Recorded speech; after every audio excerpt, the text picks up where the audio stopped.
Hello, students. How are you?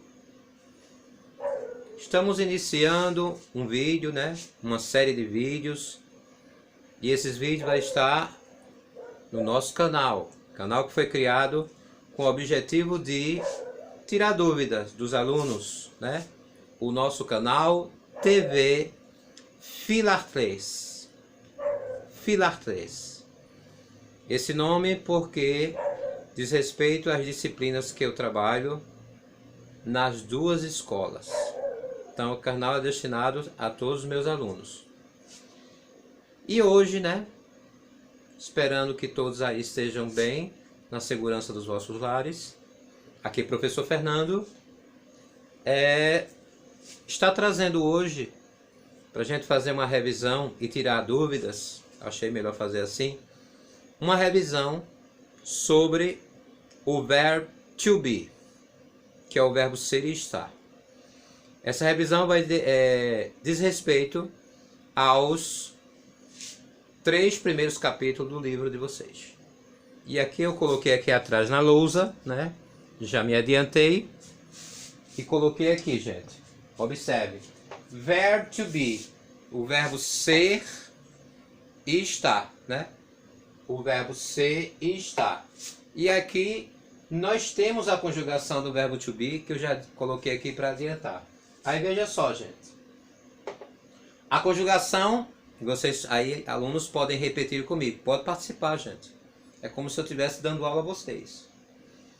I am, you are, he is, she is, it is, we are, you are, they are. Novamente, gente. I am, you are, he is, she is, it is, we are, you are, they are. Aí aqui eu já destaquei para vocês, veja, gente.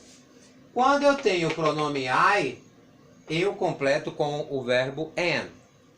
Quando eu tenho he, she or it, eu uso is. Quando eu tenho you, we, you aqui que é a parte do plural, novamente, ou they, eu completo com are. Então, é de acordo com o sujeito, de acordo com o pronome, que eu completo com o verbo to be. Aí, quando eu perguntar assim a vocês, quais são as formas de verbo to be aí no presente? Aí vocês vão me responder, am, is e are.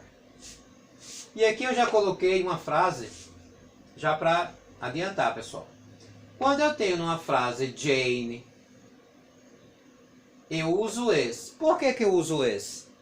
Aí eu tenho que observar. Existe Jane aqui? Indiretamente tem.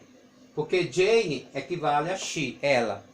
Então, o que vai equivaler a he, she ou it, nome de pessoa, eu vou completar sempre com o verbo is. Jane is my sister. Ela é minha irmã. Então eu completei com is, porque concorda aqui com o sujeito she. E aqui nessa frase, gente, aonde eu tenho they, my friends. Qual é o verbo to be que eu uso? Vamos pensar um pouquinho. Qual, pessoal? Eu não ouvi direito. Isso, great. Very good. Acredito que vocês tenham dito are. Se tem o pronome they, eu completo com are. Muito bem. E se eu tiver a frase, por exemplo, I am English teacher. Qual é o verbo to be que eu completo aqui nessa frase? Estou esperando por vocês. Qual é, pessoal? Qual é? Great. Very good. Eu uso de acordo com a conjugação am. Quem respondeu am está correto. I am an English teacher. Eu sou um professor de inglês. Então aqui, gente, por essas 3 frases, vocês observem que eu completo o verbo to be de acordo com o sujeito. Essas são frases afirmativas. Essas frases afirmativas, elas são identificadas como afirmativas porque nem tem elemento de negação, nem tampouco interrogação. Agora, se eu pegar a frase, por exemplo, you are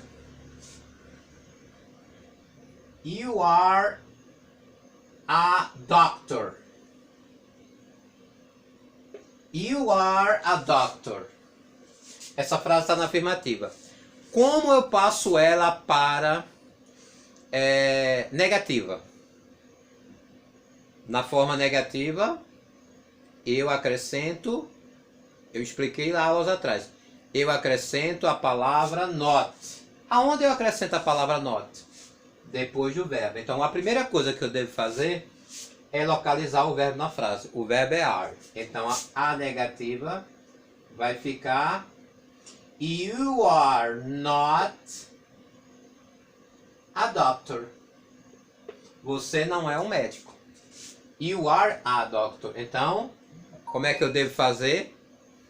Na negativa eu coloco not depois do verbo. Ou eu posso usar também, meus queridos, a forma abreviada, aren't. Aí eu escolho. Eu só não posso colocar aren't not, porque aí são duas vezes não. Ou eu coloco not depois do verbo, que é uma forma mais simples de entender, ou eu coloco a forma aren't, que é uma forma contraída, abreviada. E como é que eu faço essa mesma frase, you are a doctor, na interrogativa? Foi o que eu expliquei nessas últimas aulas, aí no capítulo 3.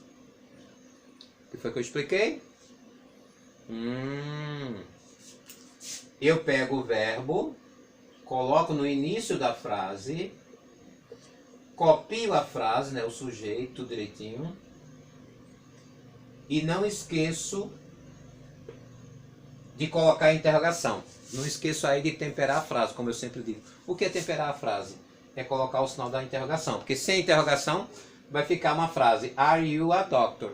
Eu não estou afirmando, eu estou perguntando, are you a doctor? Are you a doctor? Aí, para eu fazer a pergunta, tem que ter o sinal de interrogação. Aí eu digo sempre para os meus alunos, é um costume, né? Que eu crio. Você, por exemplo, na comida, você temperou tudo direitinho. Se você não colocar o sal, aí você diz, está faltando sal. Então, você pode deixar faltar o sal aí na comida, o tempero? Não. Então, como você não pode esquecer de colocar na comida, o sal da frase interrogativa seria a interrogação. Então, é a dica que eu dou. Então, quando eu estiver aplicando uma avaliação, quando eu estiver fazendo algo que eu disser, gente, não esqueça do sal, então é a interrogação que eu estou me referindo. Ok, pessoal?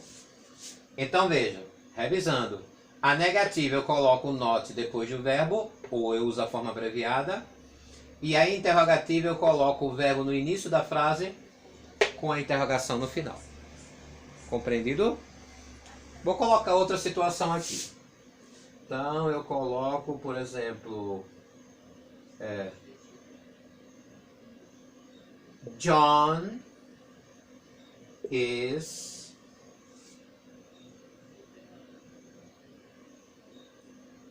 a good